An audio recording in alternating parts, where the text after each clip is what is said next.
Welcome, everyone. In conjunction with and in honor of today being the Rambam's Yartzeit, Maimonides' anniversary of his passing, the 20th day of the Hebrew month of Teves. Maimonides, which we can have a whole long class describing him and his works, which we will not be doing tonight.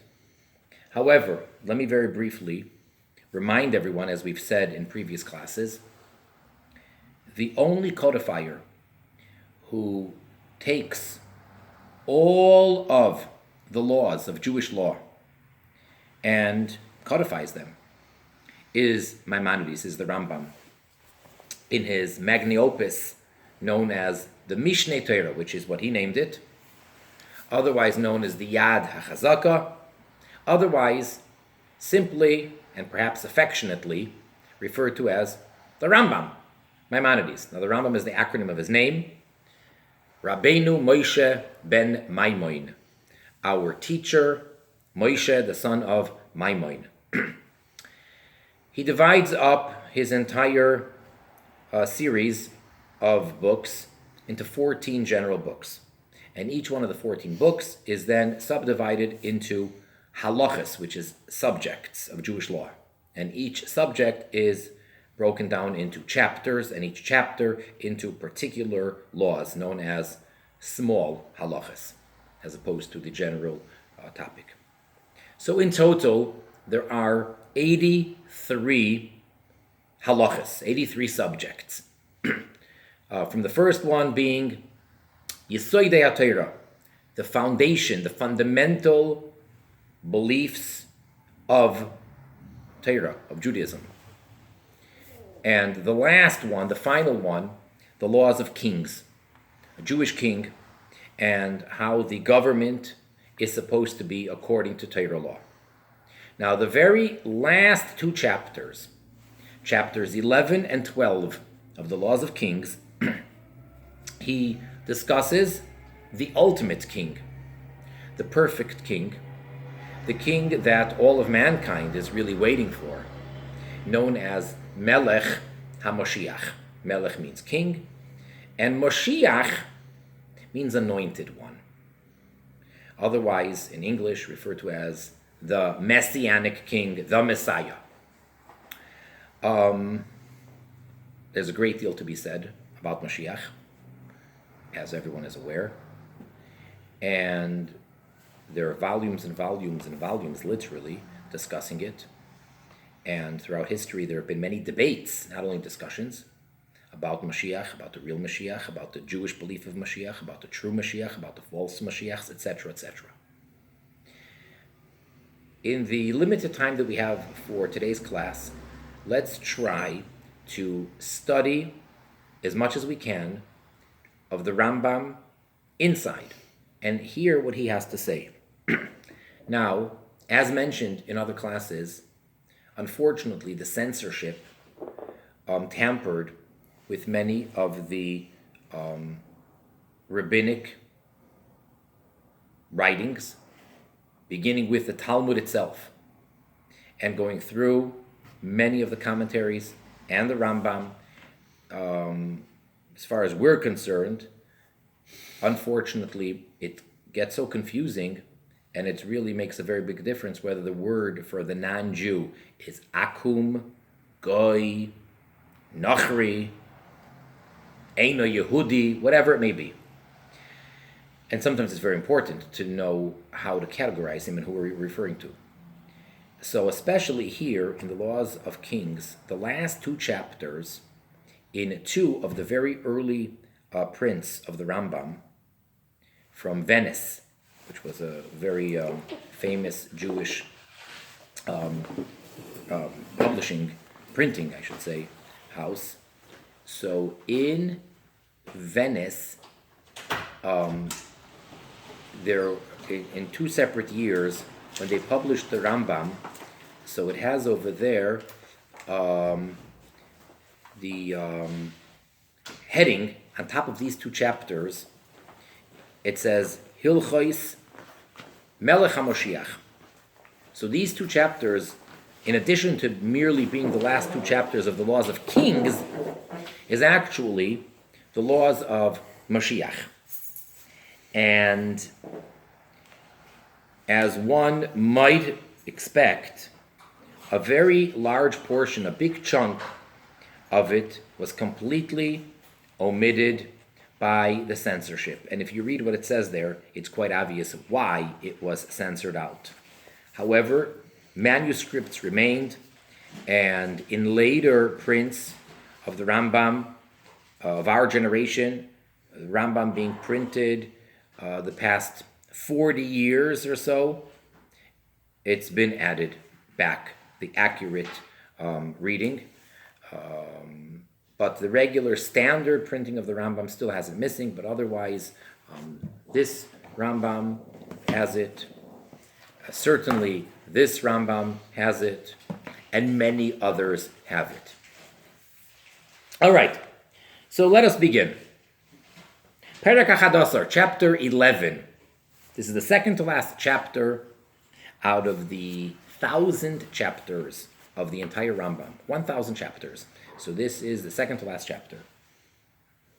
HaMelech HaMoshiach Asid La'amoid Ulahachzir Malchus David LaYoshna LaMemshala Harishayna. The king Moshiach, the Messianic king, is destined in the future to arise and to restore the Davidic kingdom to its original governing state. Remember, David HaMelech was the ideal king of the Jewish people. He was, for all practical purposes, the second king of the Jewish people. The first one was Shaul HaMelech, King Saul, and after that was King David. And Mashiach is a descendant of David, and Mashiach is going to restore the government back to how it was in the original Davidic kingdom.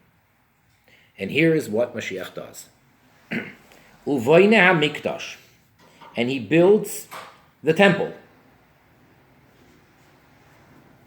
Umekabetz Nitchei Yisrael, and he ingathers the dispersed Jewish people, the Jews that are exiled all over the world in different countries outside of the land of Israel. Mashiach gathers them back to Israel. V'choyizrin kol hamishpatim biyamav, and all of the laws will return in his days, kishahayu mikodim, as they originally were previously. So all of Torah law, the way that it used to be, is going to be restored. And the Rambam continues to explain. Makrivin karbonos, sacrifices, animal sacrifices are offered, which we haven't had since the destruction of the Second Temple nearly 2,000 years ago. And in the Rambam's days, it was a little over 1,000 years, but still a long time. V'oisin shmitin v'yoivlois kichol mitzvasa ha'amura b'Torah.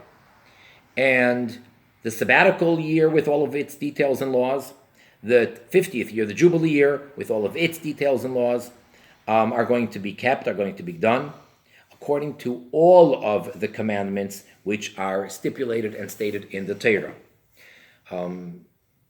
Unfortunately, we are unable to properly keep the law of Shemitah, the sabbatical year, and surely we can't keep the law of Yovel, as the Rambam says a number of times, and we've discussed this in previous classes, that the Jubilee year can only be kept when all the Jewish people live in Israel, which really means that from the middle of the first temple, we haven't kept the Jubilee year. So we only had it for a few cycles.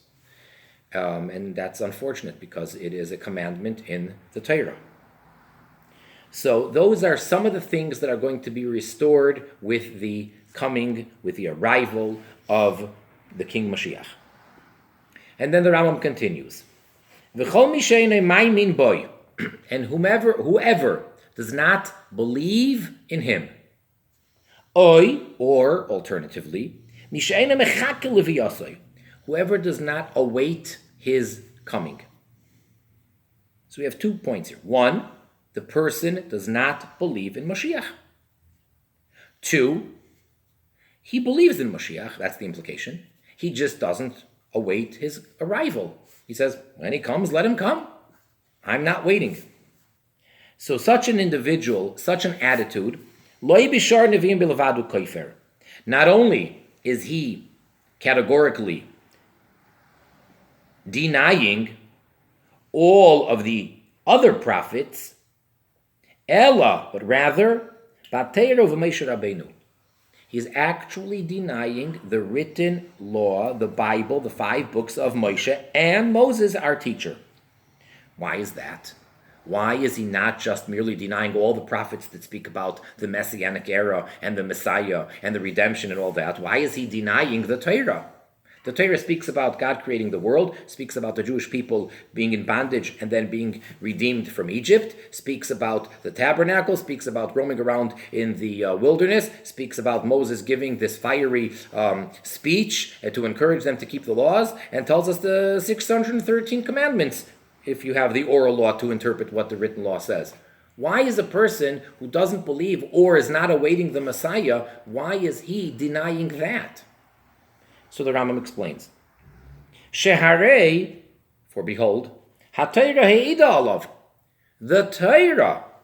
And when we say the Torah, we mean the written Bible of the 5 books of Moses. The Torah testifies to the arrival of King Moshiach. Shenemar, as it states, and the Rambam is now going to bring us various verses. He's going to quote verses from the Torah. Vishav Hashem Elokecha es shvuscha. And Hashem, God, your God, is going to bring back your captives. V'richamecha, and he will have mercy on you. Vishav v'kibetzcha v'goymer, and he will return and gather you, etc. Im yihya nidachacha b'ktzei hashamayim v'goymer. If you are dispersed, if the Jewish people are going to be so far in exile at the ends of the heavens, meaning not even on the face of the earth, the pasuk, the verse states, if the Jewish people are going to be so far away, they're going to be at the end of the heavens, some other galaxies. Ve'viyach Hashem. Hashem will bring you back to the land of Israel. So it's clear, it's outright. This is Moshe Rabbeinu speaking towards the end of the book of Deuteronomy, in the Torah portion of Nitzavim, in chapter 30. That's what Moshe Rabbeinu says. And these things which are explicit in the Torah about the ingathering of the exiles, that there will come such a time. Him koilulim, they include kol hadvarim shenemer al yedei kol hanavim, everything that was said by all the prophets. You see, the 5 books of Moses, that's the written law. And the way, so to say, that God set it up is that it's written in very, very brief words, and perhaps one can even say that it's like a code. And later on, the prophets, for the most part, are simply reiterating, stressing, and elaborating on what it says in the Torah. You look at the prophets, what are they telling you about? Keep the Shabbos. Don't worship idolatry. Well, that's what it says in the Chumash, in the 5 books of Moses. So too with regards to this topic, to the coming of Mashiach, to the ingathering of the exiles. It just says it right here in a couple of verses. And then what all the prophets speak about that advent, they are elaborating on what is included in these words here. Af Parshas Balaam ne'emar. Likewise, in the Torah portion of Balaam, to remind you, Balaam was a magician who was hired by a king to curse the Jewish people because they were afraid that this was at the end of the 40 years, and Balaam was a prophet. And he said many prophecies about the future to come.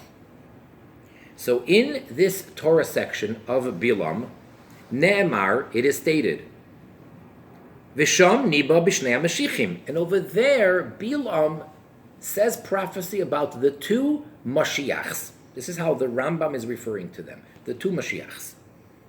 Ba Mashiach Harishon, the first Mashiach, the first anointed one, or I guess in English, the first Messiah.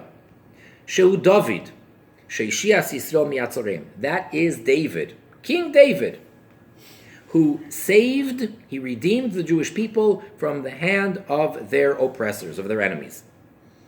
Uva Mashiach ha'achroin, and in the final Mashiach, she'oimed mibanav, that arises from his children, he's a descendant of David, she'moishias Yisrael ba'acharena, that he redeems the Jewish people at the end, the final redemption.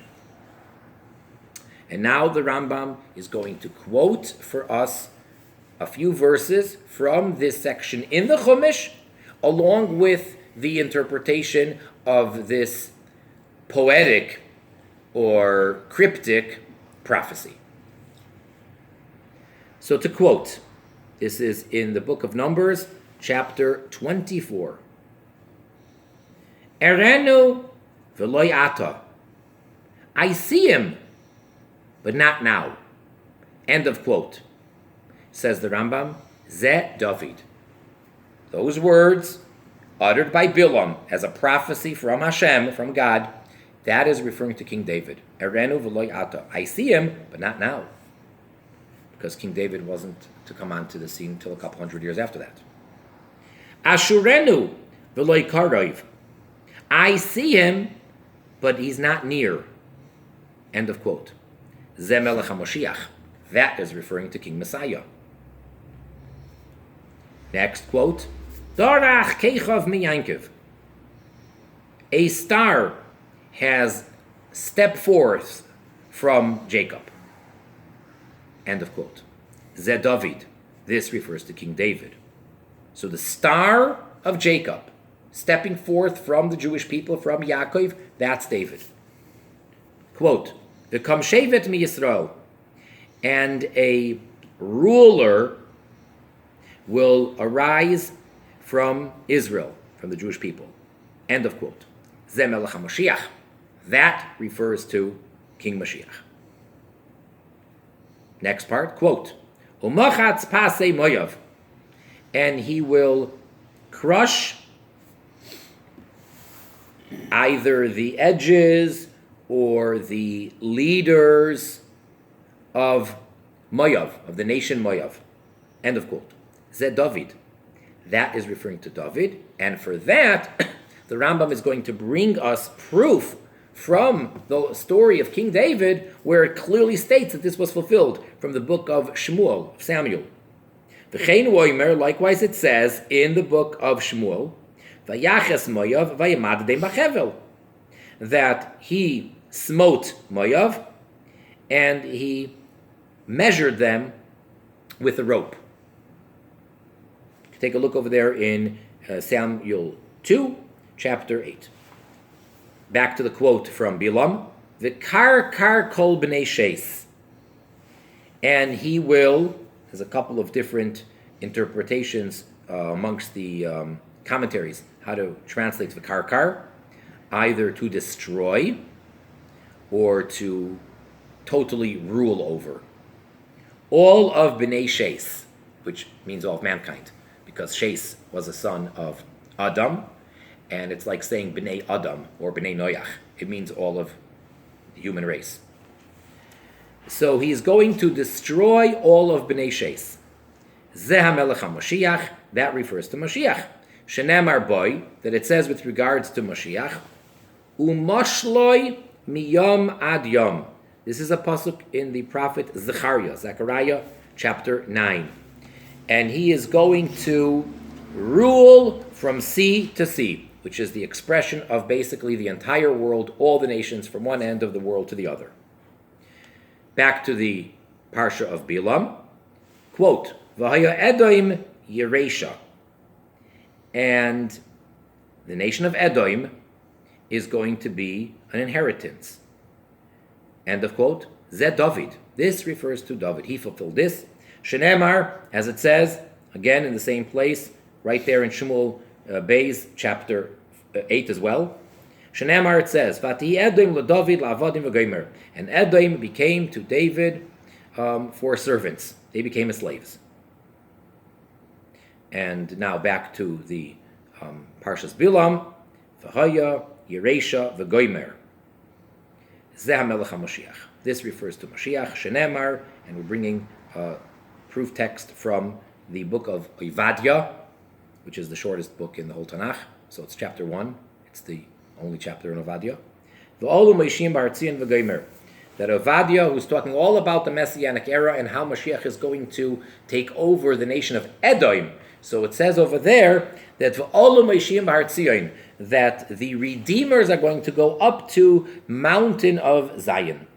All right, so the Rambam is showing us how in the section of Balaam, the prophet Balaam, and it's recorded in the written law. So it's the same Chumash that tells us any mitzvah, the same Torah, from Genesis 1:1 to the book of Exodus, etc., states clearly these words of Balaam, and according to the oral tradition which the Rambam is bringing down, it refers to two Mashiachs, David, Melech HaMashiach, and back and forth, he's explaining these psukim as such.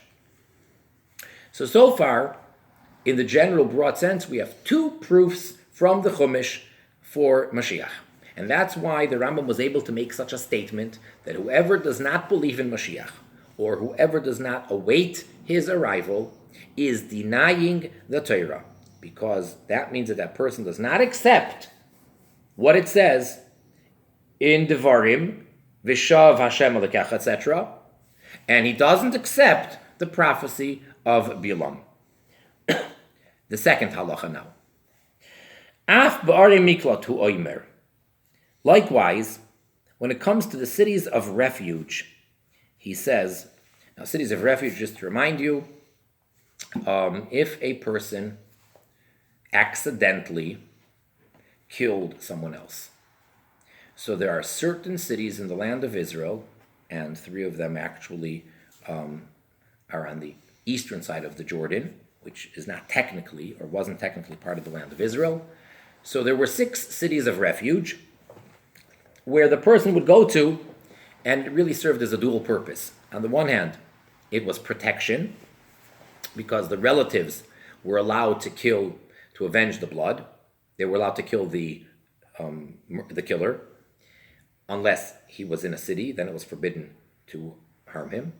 And also it served as exile, as an atonement that such a terrible thing happened through him.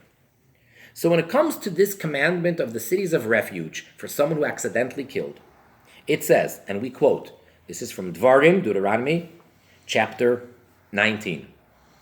V'im yarchiv Hashem alekecha es gevulcha.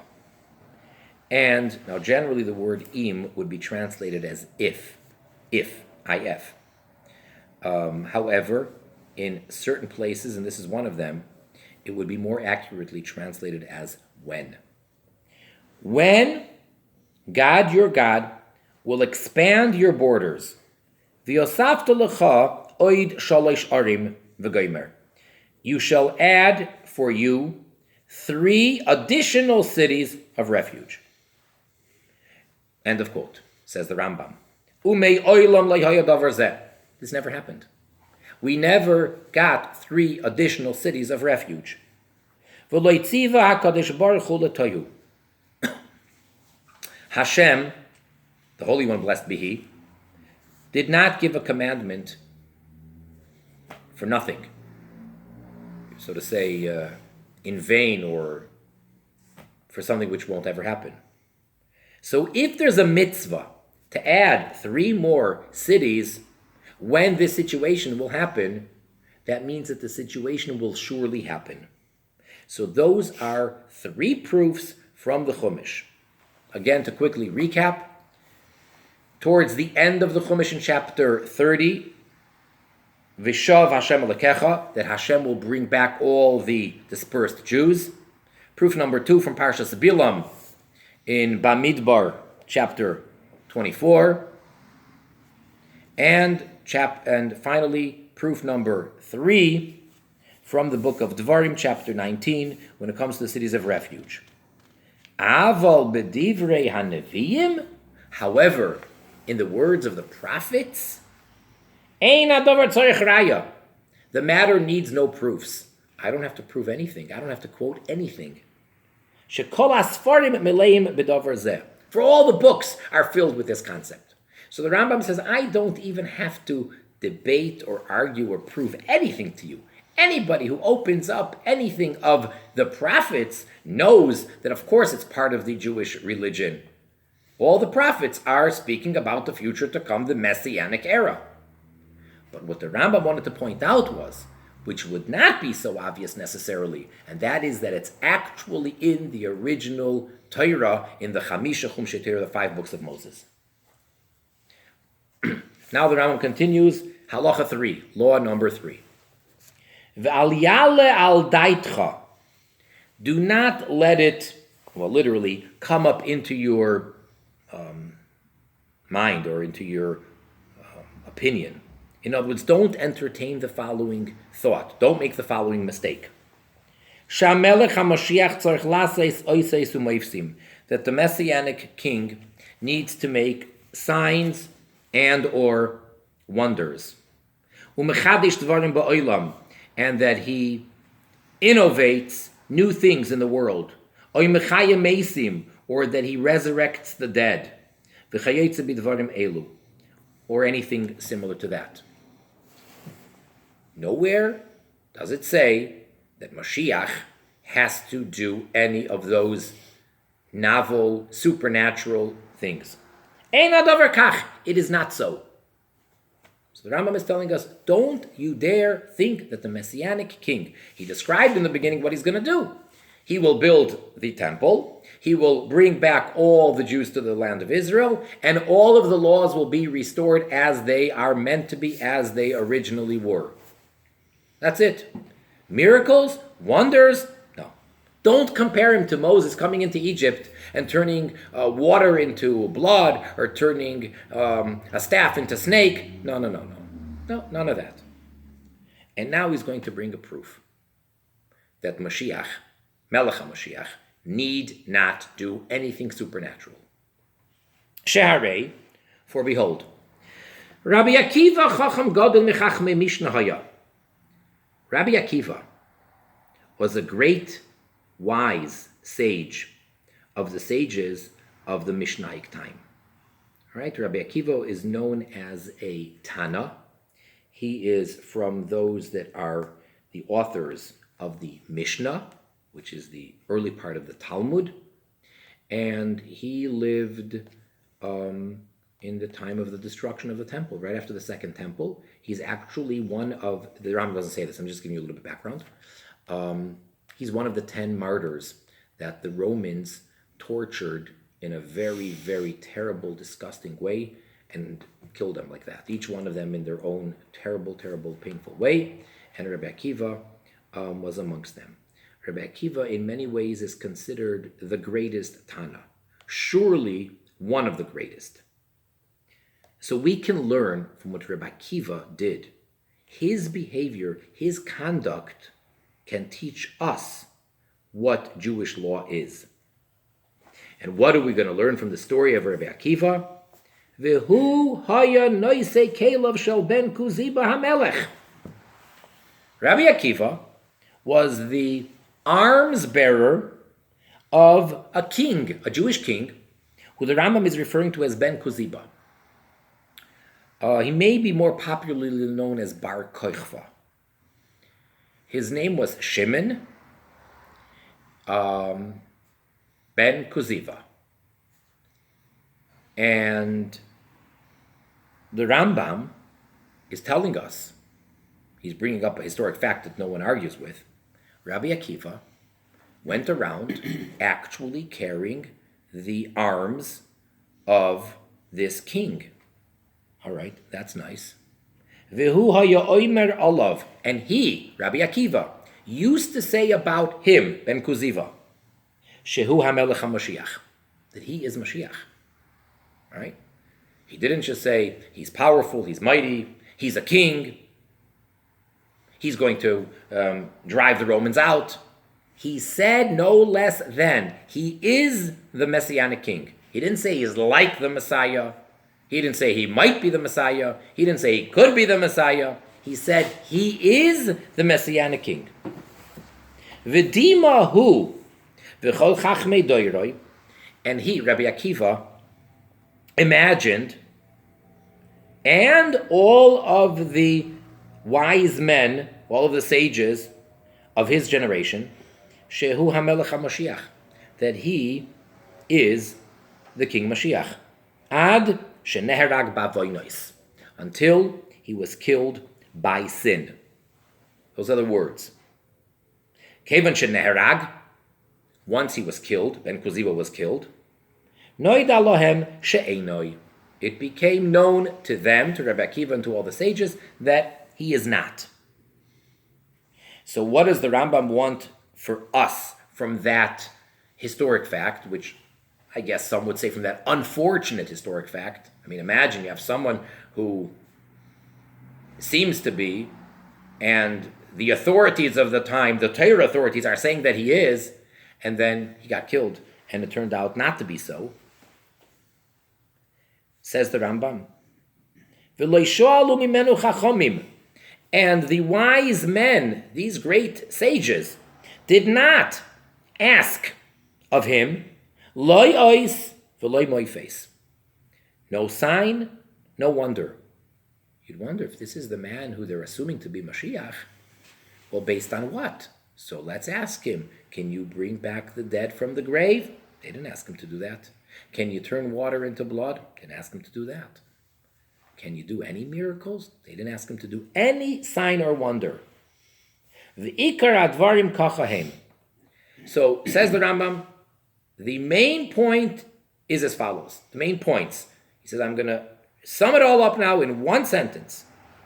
Shehat Torah hazois, this Torah of ours, chukeha umishpateha, its statutes and its laws, l'olam u'la'ilmei olamim, is forever and ever and all eternity. Ve'ein moisifin aleihem, you don't add to them.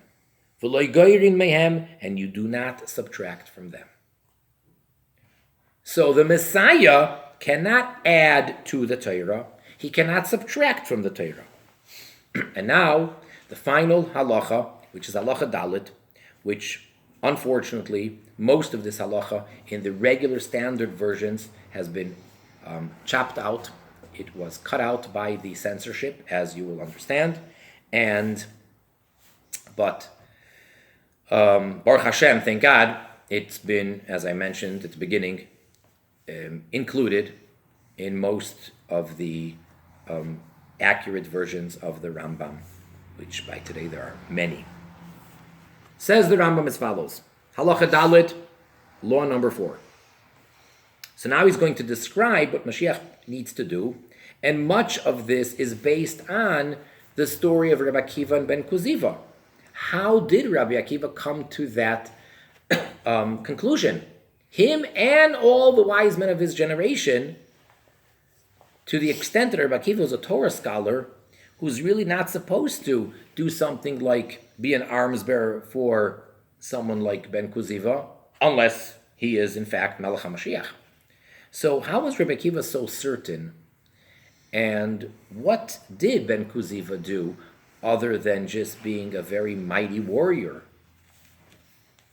V'im yamoid melech mi beis David. If, or again, when, if a king will arise from the household of David, so he's got to be part of that family, a descendant of King David, hoige ba Torah, who is studying Torah. The word hoige, which we have in our prayers as well as in Tanakh, means either to speak or to think. It basically means to be involved in Torah study, because Torah study is through your thought and verbalization. So if he's involved in Torah study, the oisek b'mitzvos, and he's involved in commandments of God, in doing the mitzvahs, ki David aviv, like David, his father, his predecessor. All right? So we have an individual who the Rambam is already calling him a king. The king arises onto the scene. He's from the house of David, and he learns Torah like David, and he's involved. The word oisek is a very intense word. It doesn't just mean to fulfill commandments or to be an observant person or religious or whatever. It actually means to be heavily involved, like a businessman in his own business. So he's involved in mitzvahs like David. According to the written Torah, the written law, and according to the oral Torah, the oral tradition. So if the person only keeps the written law, but he categorically dismisses the oral Torah, no, that's not who we're talking about. Next, after doing all of these things personally, v'yakov kol Yisrael, and he will, this is a familiar word that we have from a few chapters ago, where the Rambam is discussing the Sheva Mitzvahs Bnei Noach. And he says that it is the obligation of the Jewish people to be koifeh, the people, the non-Jewish people of the world, to keep their 7 commandments. So the word koifeh means to force or to compel. So this individual that we're talking about, the king from the household of David, will force or compel all of Israel, leilech ba, to go in the way of Torah, written and oral. Ulchazik bidka, and to strengthen its breach. V'yilchay milchames Hashem, and he will fight, he will wage the war of Hashem, the wars of Hashem. Hareze, behold, this individual, b'cheskas shehu Mashiach, has the halachic status of a stronghold that he is in fact Mashiach, the Messiah. So at this point, he's done all of the above. He is to be assumed Mashiach until proven otherwise. He's made it to the legal status of Cheskas Shehu Mashiach. Doesn't just mean the assumed Mashiach. It's a legal status. And it's a very strong status. Continues the Rambam. Imasa v'itzliach, if he did and he succeeded, uvana mikdash bimkoimoi, and he built the temple in his place, v'kibeitz nidche Yisrael, and he gathered the dispersed Jews, brought back all the Jews to Israel, hareze Moshiach bevadai. Behold, this individual is Mashiach with absolute certainty. Vadai it's an Aramaic word. It's a common word in Jewish literature, and it's about as strong and certain and absolute as possible. It's not an ambiguous word. It's not like kind of ish. It's absolute, and there's no refuting and no turning back. Then, so after he described the things that he does to become bechezkas shu Mashiach, then he describes what he does, and he becomes Mashiach bivadai. Then he says, well, actually, the next 3 lines probably should be omitted because it'll be kind of repetitive, because he's going to say this in the part that was omitted. In other words, my assumption is that when they censored it and they took out, they left in these 3 lines because they didn't care about this. This didn't harm anybody. So at this point, there are 3 lines which I'm going to skip, not that I'm, God forbid, censoring it, but it's going to come up in the middle of the part that was censored. Then the Rambam says as follows. V'im lo yitzliach ad koi, and if he didn't succeed up until this point, Oy neherag, or he was murdered, he was killed. Biyadua, then it is known, that he is not this individual that the Torah promised. He is not the biblical Messiah. V'harehu, and behold, he is kichol malchei beis David, like all the Davidic kings, hashleimim v'haksherim, the complete ones, the perfect ones, and the proper ones. Shemesu, that died. You know, we had many righteous kings that did a lot, were great, were descendants of David, and they died. But this individual, who seemed to succeed to a certain point, says the Rambam, V'lo yehamido HaKadosh Baruch Hu, Hashem did not place him, did not give him to us, elo l'nasis be'rabim, only, solely, to test the masses, the many. Shenemar, as the verse says, and he quotes a verse from the book of Daniel 11, Umina maskili mikoshlu, litzroif bohem, ulevorder v'lal ben ades kates kioid lamoyed, which basically, loosely translated, means that they're going to come and arise in order to clarify until the end, because there is still time. Not yet. So it's in order to bring clarification. And then the Rambam says as follows.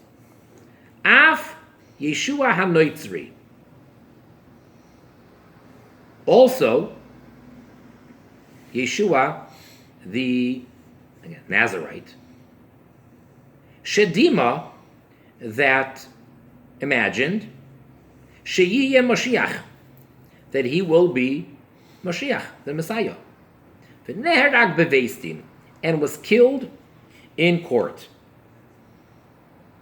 Now, even though historically you may say he was killed by the Romans, but the Jewish people, the court, which at that time was not really able to actually administer capital punishment, but the verdict was that he has transgressed and he's liable to the death penalty, and since we can't kill him, therefore we gave him over, or we allowed the Romans to get hold and kill him.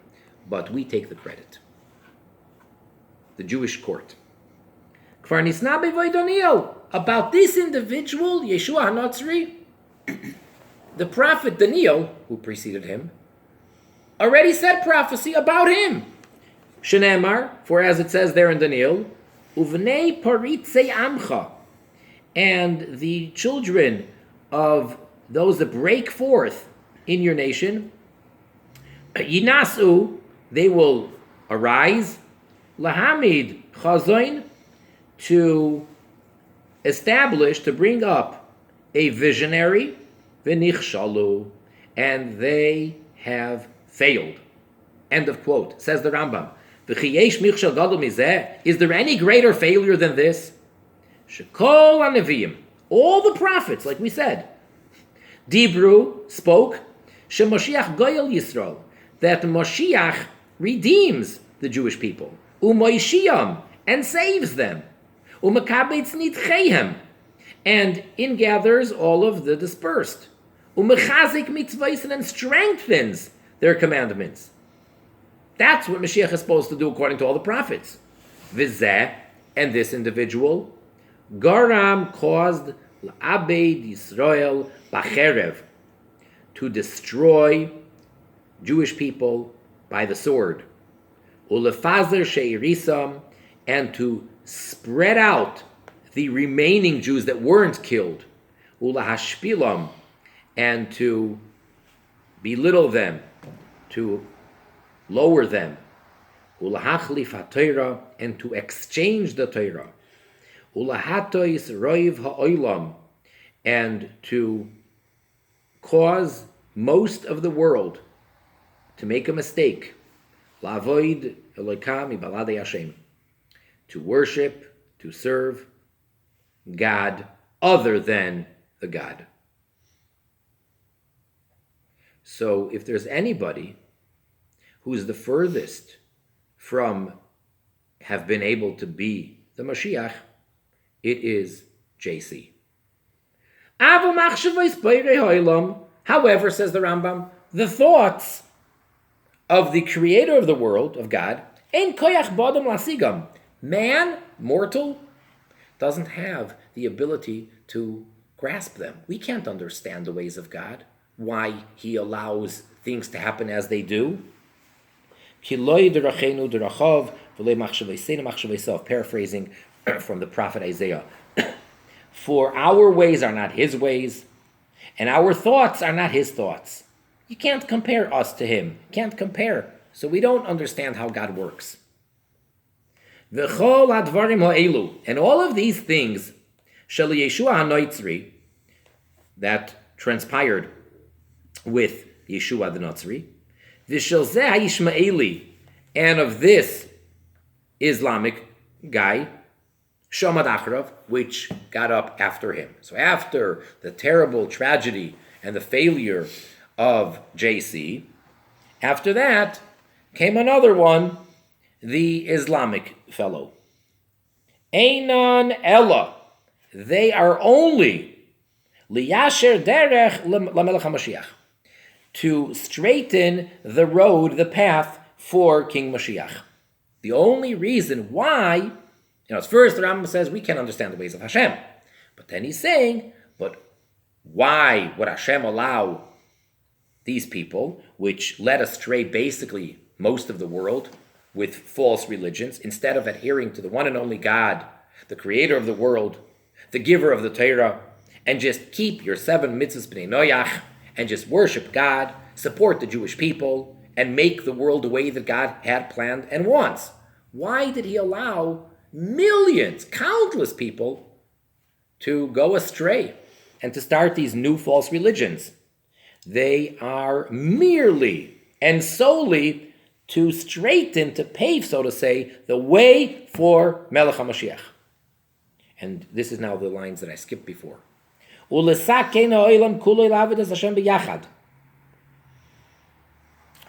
And to correct the entire world to serve God together in unison. Shenemar, as the verse states, Ki oz epich el echad amim safa v'rura likre kulam b'shem Hashem ulavdishchem echad. Because then, on that day, I will call out as one nation a clear language that all will call out in the name of God and to serve him as one part. All of the nations are going to serve Hashem in unison. That is in Tzfanya, chapter 3. Keitzad, how so?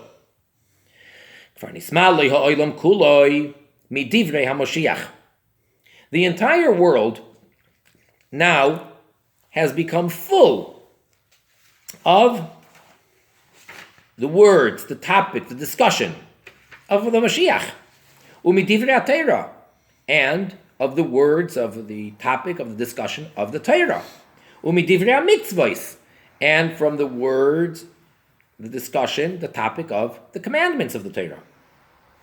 Ufashtu dvarim elu be'im rechaikim, and these topics, these matters of Mashiach, Torah, mitzvahs, have spread out, very widespread, to far-off islands. Uva'amim rabim arlei leiv, and to many nations, which are referred to here as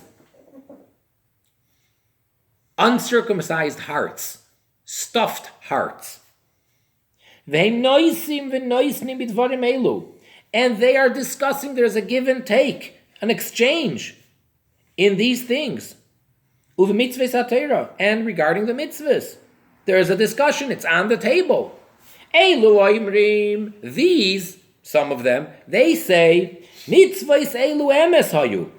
commandments that the Jewish people claim that are written in the Torah and all that, they were true, they were real, they're God-given. But they've expired. They no longer exist nowadays. And they were not applicable for all future generations. That's the Old Testament or whatever. And And then these say, a different school of thought, Dvarim nistarim yesh bohen. There are esoteric things, there are hidden, concealed things in these commandments in the Torah. Ve'enan kifshutan, and they're not to be taken literally. When the Torah says, don't do this, don't do that, do this, do that, don't take it literally. Uchvar ba Mashiach, and they say, guess what? The Messiah already came. V'gilo nisterehem, and he has revealed what they really mean, the secrets. All right. So in other words, thanks to Christianity and Islam, Mashiach is a topic of discussion. Torah and mitzvahs are discussed, even if they're said in a very incorrect and a very corrupt way. But at least we're aware, the whole world is aware of the concept of Mashiach, Torah, mitzvahs. And when the Messianic king will arise truthfully, will the real Messiah please stand up? So when the real Melech HaMashiach arrives onto the scene, v'yatzliach, and succeed, v'yarum v'naseh, and become exalted and uplifted, and then we'll see what the real Mashiach is doing, and what he really is, and what he stands for, and what he does, and what he does not do. Miyad, immediately, heim kulam chayzrim, all of them will return. V'yoidim, and they know, shesheker nochalu aveisehem, that their ancestors have inherited to them lie, falsehood. V'shenivi'ehem v'aveisehem hitum, and that their prophets and their predecessors, their ancestors, have misled them. End of chapter 11, and I don't think we need to explain and elaborate why censorship took out this whole big chunk. And just to conclude for now, for today's lesson, this chapter in general, but particularly this last halacha, halacha dalit, describes who Mashiach is, the real Melech HaMashiach, and what he needs to do. And as many people have come to the recognition, if you take a look superficially, and surely if you take a proper look in depth and study what the Lubavitcher Rebbe Shlita, Melech HaMashiach, is doing, has done, and the whole process, according to the Rambam, he is surely, for sure, without any doubt, according to the Jewish legal status, b'chezkas shehu Mashiach. And then some. Take a look at his works, his writings.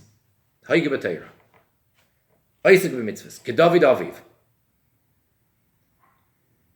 His campaigns, his sending out emissaries, his starting a campaign of the Sheva Mitzvahs B'nai Noach. That's v'yisaken es oilam kuloi. That is getting the whole world to serve Hashem in unison. Since the early 1980s, that's when it became official and open and as a campaign, but really even beforehand. But surely since then, imploring everybody to keep Sheva Mitzvahs B'nai Noach. That's the function of Mashiach. And it is no coincidence that the Rambam, who's so precise, so exact, in the Laws of Kings, right before this chapter that we just learned, you have the couple of chapters which speak about Sheva Mitzvahs B'nai Noach. So comes Sheva Mitzvahs B'nai Noach, after the whole Torah for the Jewish people, nearly 1,000 chapters about kosher, about marriage, about Shabbos, Jewish holidays, prayer, tefillin, tzitzis, etc., etc., etc. And at the very end, what the Jew has to do for and to the non-Jew, and then Melech HaMashiach. So, with the help of Hashem, we will merit immediately to have the complete and total revelation of the Rebbe Melech HaMashiach, with the rebuilding of the Holy Temple in Yerushalayim, and the completion of the ingathering, which began already, of all the Jewish people to the one and only homeland and promised land, the Holy Land of Israel, and then the entire world will be serving God in unison. And may that happen immediately now.